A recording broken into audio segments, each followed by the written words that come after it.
Welcome to another video critique. Alright, well this one's going to be a little bit different than the ones we've been having before.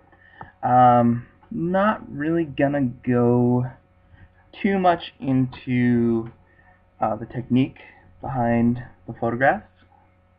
I'll just touch on it, but I mean obviously these aren't meant to be like some kind of artistic statement. They're more or less functional. However, whenever you turn in any kind of photo in this class, you should always remember that it is a photography class. So I'm not going to be like, oh, what is the artistic merit or anything like that of this photo, but I will be like, okay, your white balance is a little bit off, so. Alright, I'm glad we got that out of the way.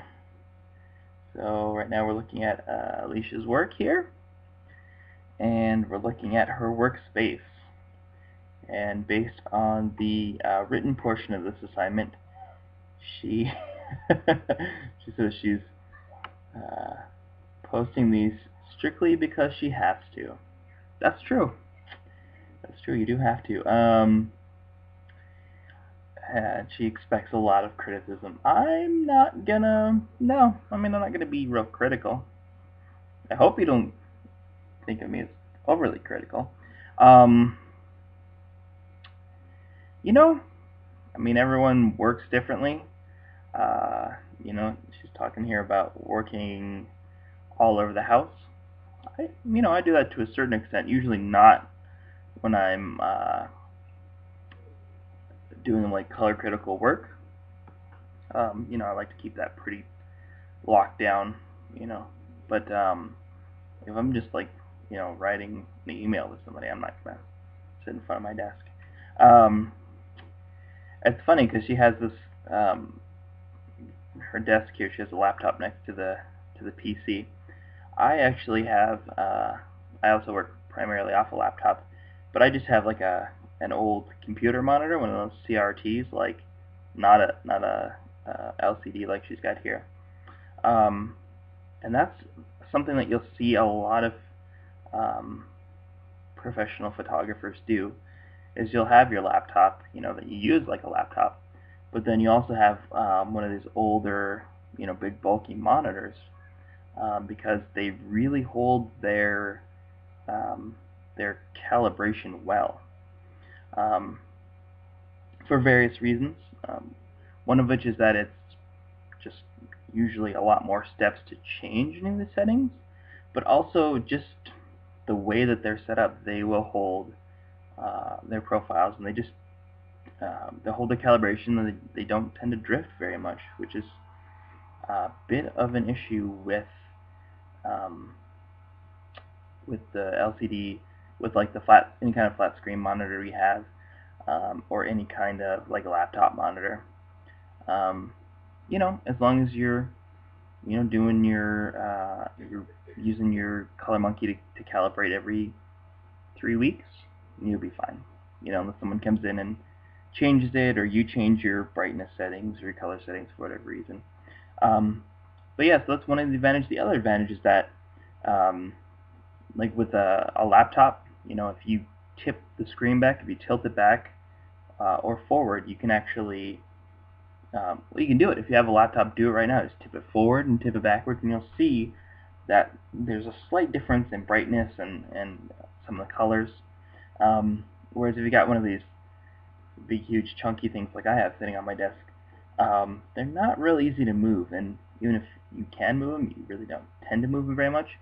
They also, I don't know, I just got one here. I should have just shot like a bunch of pictures of my work area, but it is very messy, and I didn't want you guys to think that I was not practicing what I preach. Um, but yeah, as I'm looking at here, it's just an old computer monitor. It's calibrated, and I have like a monitor hood, which you'll probably see in your comments. If I feel like you need one, I'll probably let you know. They're nice because they keep all kinds of glare, unless you're like there's a window directly behind you. They keep most of the glare from shining off your screen. You can buy one for $30. You can make one, with I mean, black cardboard, black, foam board or hollow core.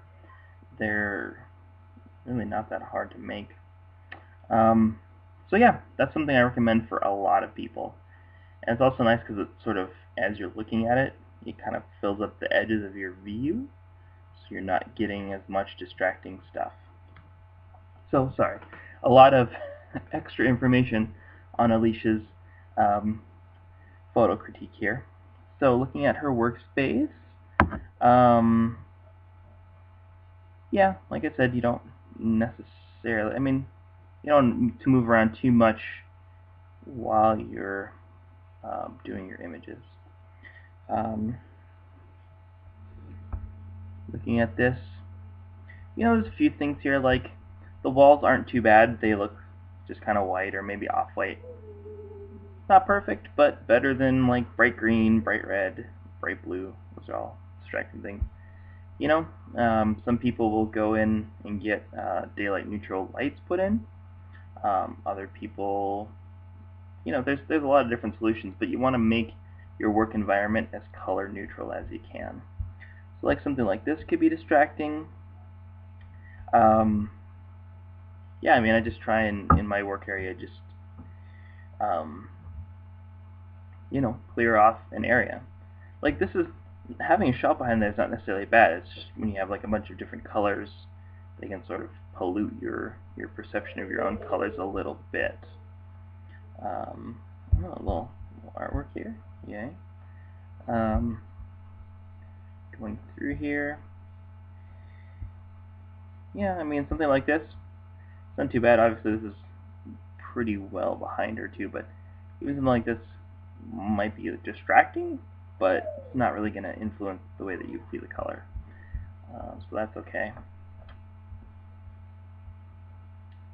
A big thing that I always look at is like, where are your windows relative to your workspace? This is not bad. This is sort of thing too, like little monitor hood, something action going on here. The light's going to tend to come across the screen. If you imagine the screen here, it's coming across from the left to the right. Monitor hood, something like that, will, cut out that glare. As you know from the reading, glare is not our friend.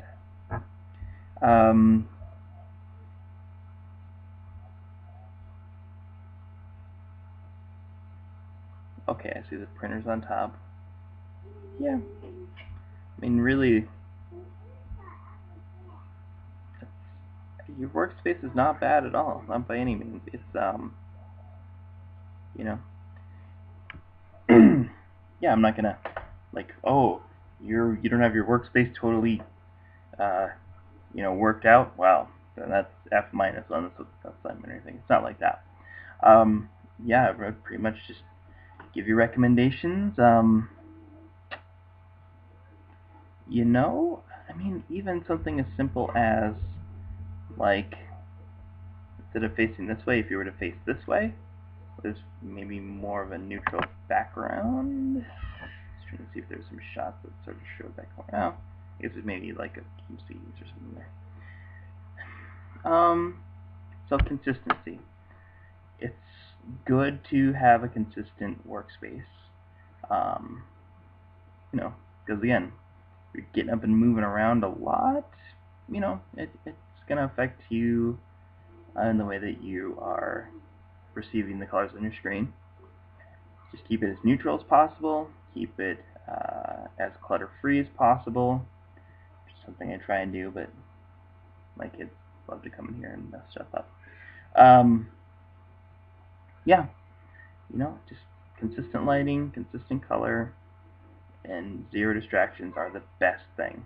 Keep glare off your screen, because that will kill you every time. But otherwise, I don't think your workspace is bad at all. I've certainly seen a lot worse.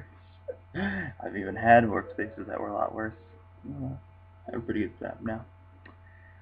So yeah, now that you've viewed this whole thing, please leave a comment below and say octopus, and that is it. Okay, thank you. Why octopus, you might ask? I don't know. Sorry. It's gonna end it there for some reason. Anyway, octopus. O-C-T-O-P-U-S. For those of you who don't know how to spell octopus. Why octopus? Just random. I don't know. Tired. But thank you for viewing this video.